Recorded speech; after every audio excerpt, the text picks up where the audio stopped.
시청자 여러분 안녕하십니까? 언제나 자랑스러운 호남을 만나보는 호남인의 진행자 배종호입니다.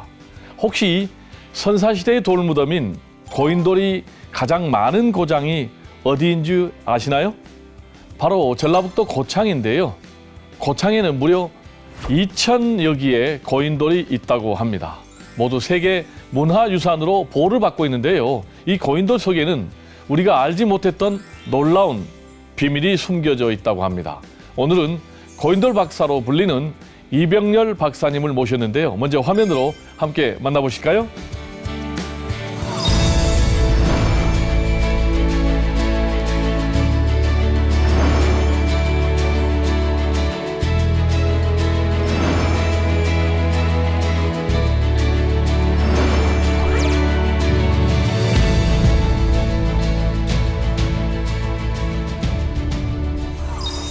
네, 박사님 안녕하세요. 안녕하십니까. 네, 별명이 고인돌 박사님. 네, 맞습니다. 근데 인상이 아주 고인돌처럼 좋으신데요? 네, 맞습니다. 네, 근데 왜 고인돌 박사 이런 별명이 붙여졌을까요? 제가 고인돌을 현재 한 3,000여 개 돌아다니면서 아하. 고인돌을 하나하나 조사했기 때문에 네. 아마 그래서 붙여진 지명 같습니다. 고인돌을 뭐 3,000여 개나 조사를 했어요? 네, 맞습니다. 그러면 시간이 많이 걸렸겠는데요? 그렇죠. 시간 몇 년, 10여 년 이상. 10여 년 이상? 네. 그럼 또 고인돌이 있는 곳을 다 찾아다녔을 테니까 네. 많은 곳을 다녔을 텐데 어디 다니셨나요? 주로 이제 호남 지방의 서남부 지역의 해안가를 중심으로 해서 많이 네. 관찰하고 조사를 했던 거죠. 우리나라 북한까지 포함하면 고인돌이 굉장히 많습니까? 네, 약 4만여 기가 존재하고 있습니다. 네. 그중에 이제 그렇군요. 호남 지방만 거의 2만 기 이상이 존재하기 때문에 네. 대부분 호남에 있다라고 보시면 되겠습니다. 그렇군요. 네. 네. 박사님의 고향 네. 전라북도 고창입니까? 네, 맞습니다. 네, 고창에 그렇게 고인돌이 많습니까? 현재 고창에 조사된 것만 제가 조사한 게 한 2천여 기가 있습니다. 그렇군요. 네. 고인돌이 그렇게 고창에 많은 이유가 뭘까요? 원래 고창의 산, 들, 강, 바다가 조화롭게 이루어진 땅이다 보니까 네. 예로부터 농사짓기가 아주 좋았던 땅이죠. 아, 그렇군요. 그리고 인간이 살기에 매우 좋았다라는 그런 의미가 담겨 있겠죠. 네, 살기 좋은 땅. 네. 네, 고창. 네, 맞습니다. 그래서 고인돌이 다른 고장보다 많이 있다. 이런 말씀이신데 아무래도 이런 살기 좋은 고향 고창이니까 굉장히 애향심이 많으시겠어요? 당연히 애양심 때문에 지금 거기에 살고 있습니다. 네, 그럼 이제 고창은 뭐가 좋은 거예요? 뭘로 유명합니까? 고창은 우선 농수산물이 굉장히 풍요롭고 좋아요. 네. 그냥 기본적으로 땅이 좋으니까. 네. 그래서 뭐 풍천장어부터 해가지고 수많은 농수산물이 존재하죠. 어릴 때 추억도 있을 텐데요. 원래 저는 이제 어렸을 때 보면 네. 동네 구석구석에 고인돌이 있었기 때문에 그렇군요. 고인돌에 놀고 뭐 고추도 말리고 된장도 넣고 뭐 고추장도 담고 막 그런 곳이 고인돌이었던 것이죠. 그래서 늘 고인돌과 함께 살았기 때문에 네. 고창하면 고인돌이 떠오릅니다. 네, 우리 박사님께서는 이제 보니까 어릴 때 고인돌이 놀이터였겠고, 네, 맞습니다. 네, 고창 분들에게는 그야말로 삶의 현장이었겠다. 네. 네, 이런 생각이 좀 드는데요. 그러면 이제 지금부터 고인돌 박사님, 우리 이병렬 박사님의 인생 키워드를 우리가 세 가지로 좀 살펴볼까 하는데 첫 번째 인생 키워드가 지봉 이수광 선생님을 꼽으셨는데 지봉 이수광 하면은 국사시대 때 공부했던 국사책 그 지봉유설의 저자 네, 맞습니다. 이수광 선생님 맞습니까? 네, 맞습니다. 네. 저희 14대조 조부인데 광해군 때 이조 판서를 지내신 분인데 네. 이분이 이제 지역학에 관심이 많아가지고 승평지라는 우리 순천의 그 지역학 책을 또 쓰셨고 네. 실사구시 학문을 하셨기 때문에 네. 저는 이제 어렸을 때부터 부모님이 너희 할아버지처럼 그런 사람이 됐으면 좋겠다라는 소리를 늘 들었기 때문에 네. 인생의 키워드가 돼버렸습니다. 네, 그렇군요. 이분이 이조 판서까지 했습니까? 네, 맞습니다. 집안이 굉장히 좋은 집안인데요. 저 뿌리가 좀 굉장히 깊은 집안입니다. 아, 그렇군요. 자, 그러면 이제 이 지봉유설 하면은 우리나라 최초의 이 문화백과사전으로 평가를 받고 있습니까? 네, 맞습니다. 대체적으로 어떤 내용들이 수록되어 있습니까? 거기에는 이제 시, 서, 글, 천문, 지리까지 다 담겨 있는 백과사전식 책인데 네. 그런 책 내용 때문에 저도 그러한 영향을 받고 고창의 지역학을 통째로 담아서 연구하는 것 같습니다. 네, 이 지봉유설에는 고인돌 얘기는 없죠? 예, 고인돌 연구는 없더라고요. 할아버지가 빠진 연구를 제가 해야 될 것 같아가지고요. 네. 그러면 이수광 할아버지께 한번 여쭤보세요. 왜 나는 지금 이렇게 고인돌 연구를 하고 있는데 조부님 뭐 안 하셨어요? 그 뭐라고 답을 당시에 할까요? 우리 조부님께서는 네. 널리 뭐 연경까지는 갔다 오셨는데 네. 고창까지 올 기회가 없었던 것 같아요. 아, 그렇군요. 네, 순천만 가셨기 때문에. 그렇군요. 그러면은 그분이 아주 예리한 통찰력을 갖고 있기 때문에 혹시 고창에 오셨다면 고인돌에 대해서도 수록을 했겠군요. 당연히 했을 것 같아요. 저희 할아버지는 아, 그러셨던 그렇군요. 분이라고 생각을 해요. 네, 그렇군요. 자, 우리 박사님은 이제 고인돌 박사님인데 출발은 땅에서부터 연구가 시작이 됐다고요? 네, 제가 원래 공주사대 지리교육과를 나왔기 때문에 땅을 연구하면서 지리교육학과 예, 맞습니다. 공주사대. 그런데 어떻게 고인돌로 연구가 이어졌습니까? 제가 이제 원래 풍수지리나 이런 걸 좋아해서 땅을 연구를 했는데 네. 땅을 돌아다니다 보니까 이 고인돌들이 곳곳에 있더라고요. 네. 그래서 저 고인돌이 왜 놓아 있을까? 왜 저기에 놓아 있을까? 왜 저 방향으로 놓았을까라는 지리학적인 관점에서 시작을 하게 된 거죠. 고인돌 연구로는 어떻게 이어졌습니까? 그러니까 결국 이제 박사학위 받고 고향으로 내려온 거죠. 네. 고향에 내려와서 그 수많은 고인돌들을 보게 되잖아요. 네. 그래서 저 고인돌들이 왜 저기에 있을까라는 그 연구를 하기 시작하면서 네. 고인돌 하나, 둘, 셋 뭐 이렇게 그 뭐랄까 많이 보게 되니까 네. 그런 정보가 쌓이니까 네. 그래서 연구하게 된 거죠. 그럼 이제 궁금한 게 우리 대한민국에 고인돌 박사는 박사님 말고 또 있습니까? 원래 이제 고고학 쪽에서 많이 연구가 돼 있어요. 그렇군요. 네. 네. 고고학 특히 이제 고조선사 연구하신다든가 되게 많습니다. 아, 그렇군요. 네. 그럼 뭐 고고학 연구하시는 분들하고는 아주 긴밀하게 소통이 되시겠네요? 실제로 고고학 연구하시는 분들하고 저희하고 관점이 굉장히 달라서 네. 실제로 고고학 하시는 분들은 이런 고천문학으로 접근하는 거에 대해서는 연구가 활발하게 이루어지지 않고 있기 때문에 네. 거의 전무하다라고 볼 수가 있습니다. 네, 그렇군요. 네. 자, 그러면 이제 두 번째 키워드가요. 네. 자연스럽게 거석 코드. 이렇게 돼 있거든요. 거석 코드가 아무래도 고인돌을 상징하는 것 같아요. 네, 맞습니다. 네, 어떤 뜻인가요?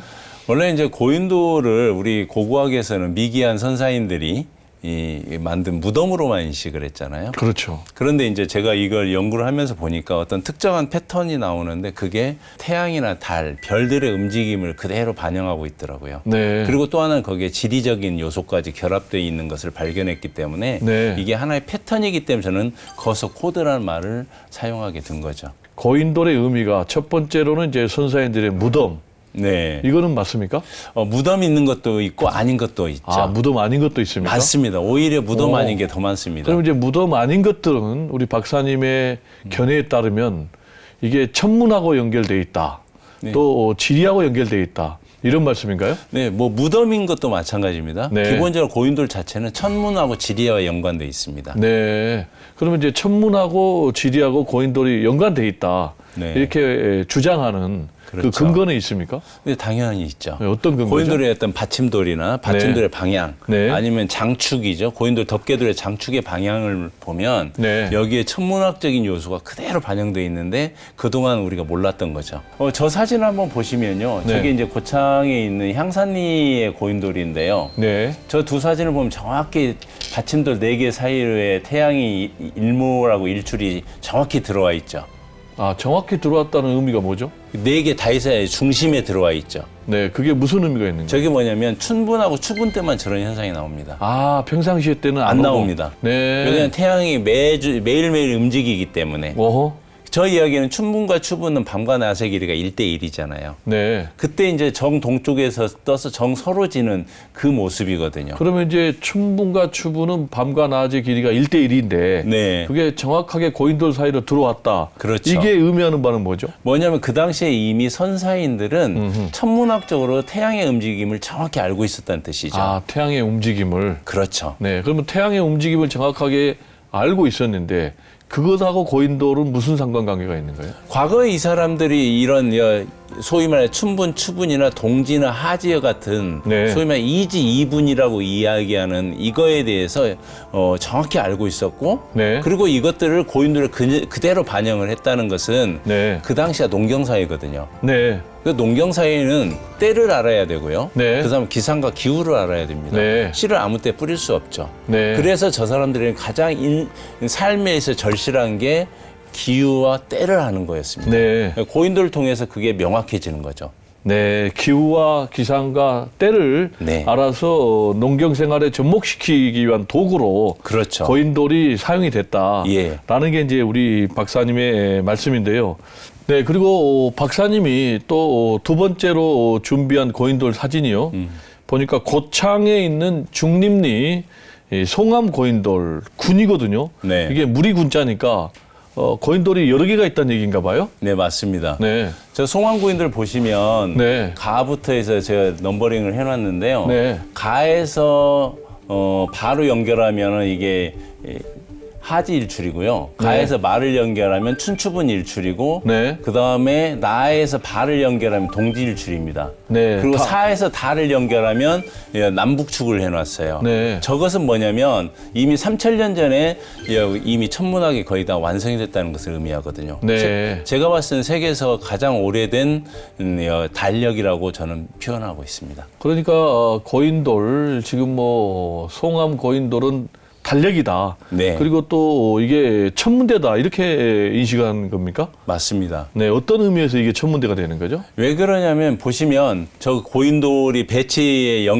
그 고인돌과 고인돌을 연결하면은 네. 이 태양의 일출이 어느 방향에서 나오는지 정확히 알 수가 있습니다. 네, 그렇군요. 네. 그리고 이 고인돌군의 배치 원리가 7세기죠. 잉카의 티칼 피라미드. 네. 이 배치와도 동일합니까? 예. 그 티칼 피라미드도 피라미드를 4개를 세웁니다. 아. 가운데 하나 내놓고 네. 여기에 이제 하지, 춘추분, 동지를 연결합니다. 네. 그러면 하진날 태양이 저기서 떠오고 춘추분 저기서 떠오고 네. 이미 고창의 고인돌은 3,000년 전에 이미 티칼보다 앞선 네. 고대의 달력을 만들어놨던 거죠. 그러면 이제 잉카의 7세기 티칼 피라미드 이게 천문대 역할을 했습니까? 네, 맞습니다. 천문대이면서 제단이었죠. 천재단. 아, 그렇군요. 네, 그래서 고창의 고인돌도 마찬가지로 천문대이자 천재단으로 보는 게 정확히 맞다라고 저는 판단이 됩니다. 네, 말씀 들으면 들을수록 야, 흥미진진하다. 네. 고인돌에 놀라운 비밀들이 담겨 있구나.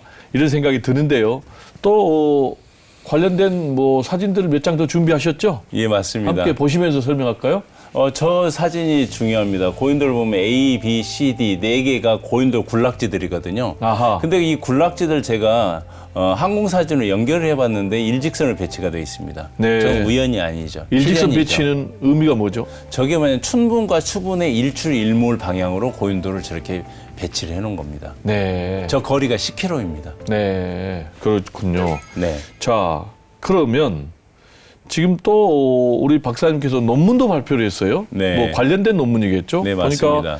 논문 제목이 고창 부곡리 고인돌의 분포, 특성과 북두칠성. 네. 그러면 이제 이 고인돌의 배치가 북두칠성하고 연관돼 있다라는 논문의 내용입니까? 네, 맞습니다. 네. 저게 학계에서 좀 굉장히 시끄러웠던 논문이었는데 네. 그 당시 이제 고고학의 평가자는 이건 말도 안 된다라고 했고요. 네. 그다음 세 분의 이제 천문학을 하시거나 역학을 하셨던 분은 굉장히 우수한 논문이다 해가지고 3대1로 통과된 논문이었습니다. 아, 그래요? 네. 논문이 통과됐다라는 거는 실렸다는 얘기입니다. 어디에 학회지, 실렸죠? 호남학이라는 학회지에 실렸습니다. 그게 통과가 안 되면은 안 실립니까? 안 실립니다. 네. 그러면 이제 그 논문 통과의 결정을 어느 기관에서 합니까? 그것은 이제 호남학에서 심사위원들을 선정을 하고요. 네. 거기에서 이제 4분을 선정을 했는데 네. 그분이 이제 3분은 통과를 해줬고 1분은 반대를 하셨죠. 말도 안 네. 된다는 논리였죠. 네, 그렇군요. 네, 그래서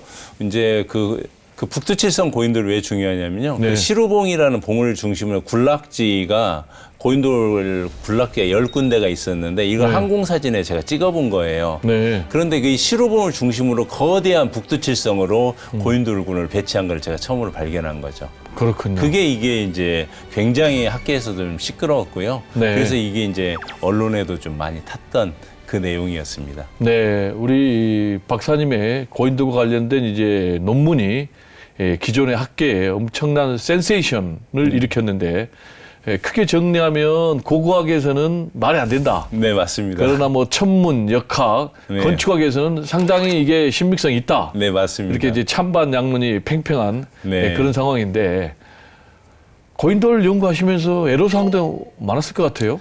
실제로 기존 학계에서는 이제 겨우 고인돌에 덮개돌 위에 있는 상석에 있는 구멍 가지고 별자리 연구한 게 전부거든요. 네. 이미 80년대 북한에서 그렇게 연구를 해왔고 네. 우리나라도 이제 80년대 이후부터 이제 몇몇의 교수님들이 연구를 시작을 했어요. 네. 그리고 난 다음에 지금은 전혀 그런 연구들이 없는 상태입니다. 네, 혹시 북한의 고인돌 학자는 없습니까? 연구학자? 북한의 연구자들이 더 많아요. 그럼 좀 서로 소통이 되면 좋을 텐데. 예, 앞으로도 이제 소통할 수 있는 기회를 좀 우리 만들어 주시면 제가 네. 북한에 한번 올라갔다 오겠습니다. 특히 이제 이재명 정부는 네. 북한과 대화와 협력, 네. 또 교류 상생을 추구하는 그런 정권이기 때문에 정식으로 네. 통일부의 요청을 좀 해보시는 건 어떻습니까? 하여간 연결만 해주시면 제가 반드시 올라가도록 하겠습니다. 네, 그렇군요. 자, 그리고 이제 연구하는 과정에서 네. 뭐 가슴이 뛰는 그런 순간도 있었다면서요. 실은 고인돌 3,000개를 찾는다는 것은 정말 어려운 작업이에요. 왜 그러냐면 어디 있는지도 모르잖아요. 산속에도 박사님이 있고요. 3,000개나 찾았어요? 예, 맞습니다. 네. 그런데 이제 저는 찾는 방법이 뭐 여러 가지가 있겠지만 고인돌이 저를 부릅니다. 그렇군요. 심지어는 밀림 속에 있는 고인돌이었는데 신우대로 밀려가지고 네. 그래서 내려오는데 딱 조사를 하도 고인돌이 부르길래 가봤어요. 네. 크지는 않았습니다. 네. 근데 거기에 담쟁이 덩굴 뭐 다 뛰어나니까 그 고인돌 위에 뭐가 있냐면 성혈이 별자리로 보이는 성혈이 딱 새겨져 있는 거예요. 네. 성혈. 예, 성혈. 별성자. 네, 구멍혈자 해가지고요. 성혈. 예. 네. 그런데 이게 이제 하진날 일출로 고인돌을 맞춰놨더라고요. 네. 장축을. 네. 그 이야기는 뭐냐면 이게 바로 은하수를 상징했구나. 네. 그리고 하진날 전후로 이게 기우제를 드리던 정말 중요했던 고인돌이었다는 걸 자기가 저한테 말하면서 알려주더라고요. 네. 아까 잠깐 말씀 이제 해주셨지만 그렇다면 궁금한 게 우리 이제 고대 선사인들은 왜 이 하늘의 별자리를 이 땅에 새겼을까? 그 이유는 뭐라고 생각하십니까? 그건 이제 농경의 산물이라고 봐요. 네. 여기는 농경에 반드시 필요하기 때문에. 네. 그리고 하늘에 이제 제사도 드려야 되고. 네. 그래서 기후, 기상, 그다음에 때 거기에 이제 이것을 통틀어서 농사에 적용하고 네. 서로 울력하면서 서로 살았던 선사인들의 그런 삶의 모습이었기 때문에 그렇죠. 네. 그게 이제 고인돌에 담긴 의미인데 네. 그럼 이제 고인돌에 담긴 그 의미가 오늘 살아가는 우리 현대인들에게 던지는 메시지는 뭐라고 생각하세요? 실은 우리가 요즘 별 볼 일 없는 세상 살고 있고요. 해볼 일 없는 세상 살았잖아요. 별을 안 보니까. 그렇죠. 해를 안 보니까. 그렇죠. 하늘을 안 보니까. 하늘 안 보니까 이제 네. 별 볼 일 없는 세상이 돼버렸잖아요. 그렇군요. 그래서 땅만 보면 안 되는데. 땅만 보면 안 됩니다. 네. 그래서 좀 저는 별 볼 일이 있는 세상이 좀 됐으면 좋겠다. 네, 그것을 별을 보는 말하고 싶은 세상. 게 아닌가. 네. 그렇습니다. 하늘을 본다는 건 뭘 의미하는 거예요? 하늘을 본다는 건 사람이 무한한 우주의 에너지도 받는 것도 있지만 무한한 네. 상상력의 세계로 가는 거잖아요. 네. 그러니까 우리가 잊어버렸던 고대인들의 그런 상상력들. 네. 그게 이제 우리가 앞으로 살아가는 미래의 세대들이 반드시 우리가 하늘을 소통하면서 살아가는 뭐 그런 세상을 좀 꿈꿔봤으면 좋겠다라는 생각을 해보는 거죠. 네. 그러면 이제 우리 고인돌 박사님께서 네. 오늘을 살아가는 이 청년들에게 네. 던지고 싶은 하늘과 땅의 지혜는 뭡니까? 그거는 고대인들은 하늘과 땅이라는 통섭적인 학문, 통합적인 학문, 그다음에 통합적으로 세상을 바라본 눈을 가졌거든요. 네. 근데 요즘 젊은이들은 메타버스라는 아니면 핸드폰에 아주 조그만한 곳에 살잖아요. 네. 그래서 조금 더 우리가 이런 가상의 공간이 아니라 실제 공간을 통섭적으로 보는 그런 조화롭고 균형의 원리를 좀 배웠으면 좋겠다라는 네. 생각을 하게 됩니다. 그렇군요. 우리 박사님께서 이제 고인돌 3,000개나 발견하고 쭉 지금 수십 년간 연구를 해 오시고 있는데 그럼에도 불구하고 아직 다 풀지 못한 미스테리들이 많이 있다면서요, 미스터리가. 실은 제가 연구한 건 제가 보면 고인돌 연구 10%도 안 될 거라고 생각을 합니다. 네. 특히 이제 뭐 집단적으로 있는 고인돌, 화순이라든가 고창 고인돌이나 이런 것들이 은하수와 어떤 관계가 있는지 이런 것들을 좀 풀고 싶은데 네. 상당히 역량이 좀 부족해서 그게 탈이죠. 그렇군요. 네. 자, 그러면 우리 이 호남인 시청자분들에게 네. 이 고인돌은 꼭 봐야 된다. 네. 라고 추천하고 싶은 고인돌은 어떤 겁니까? 저는 첫 번째는 고창의 향산리와 도산리 고인돌. 아하. 춘분과 추분 때 일출일몰 반드시 보시라. 네. 두 번째는요. 네. 강화도 부근리 세계유산 고인돌입니다. 아, 그 동짓날 일몰, 네. 그 다음에 하짓날 일출 때 가시면 네. 기울어진 고인돌 사이에 태양이 정확히 들어오는 것을 볼 수가 있습니다. 그렇군요. 그게 바로 스톤헨지를 넘어서는 한국 최고의 네. 천문대이자 천재단 고인돌입니다. 네.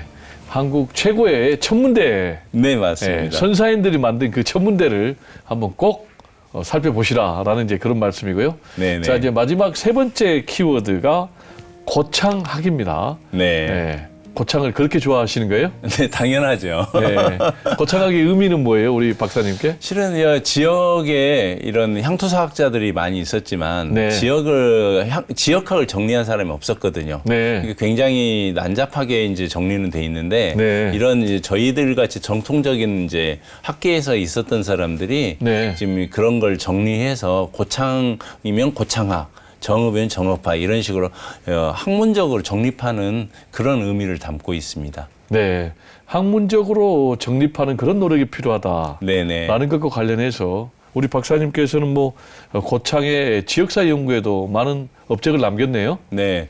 현재 이제 제가 저서만 한 게 고창의 마을 14권, 고창의 네. 모든 마을들 조사해가 14권의 책을 집필했고요. 네. 고창의 고인돌이라 해서 한 10권 집필했고, 고창의 마을에 있는 당산들을 조사해서 5권, 네. 성씨 뭐 이렇게 해서 현재까지 거의 40여 권 정도의 책을 집필했습니다. 이야, 그러면 이제 뭐 고인돌 3,000기 발견하고 또 고창 연구에도 그렇게 심혈을 기울이고 그 에너지는 어디서 나오는 거예요? 그건 고창이 저의 어렸을 때 자라고 그 다음에 저를 키워준 땅이었기 때문에 거기에서 실은 우리가 지역 소멸을 이야기를 하잖아요. 근데 이러한 자료들이 있다라면 지역 소멸 조금이라도 늦출 수 있지 않을까라는 그런 희망에 찬 기대에서 열심히 하고 있는 거죠. 네, 고창이 에너지의 근원, 네, 맞습니다. 삶의 동력이다.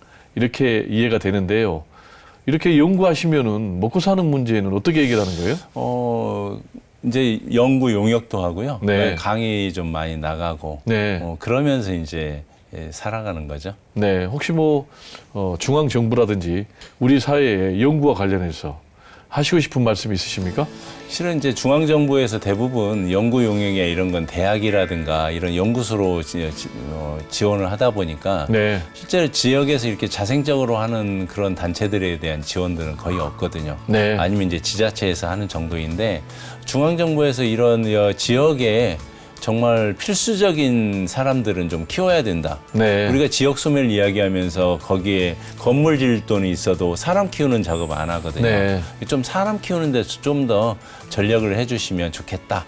이런 생각입니다. 네, 사람 키우는 일, 특히 지역의 인재를 키우는 일에 중앙정부가 역점을 쏟아달라라는 이제 그런 말씀이시고요. 네, 맞습니다. 박사님, 오늘 귀한 말씀 감사합니다. 네, 감사합니다.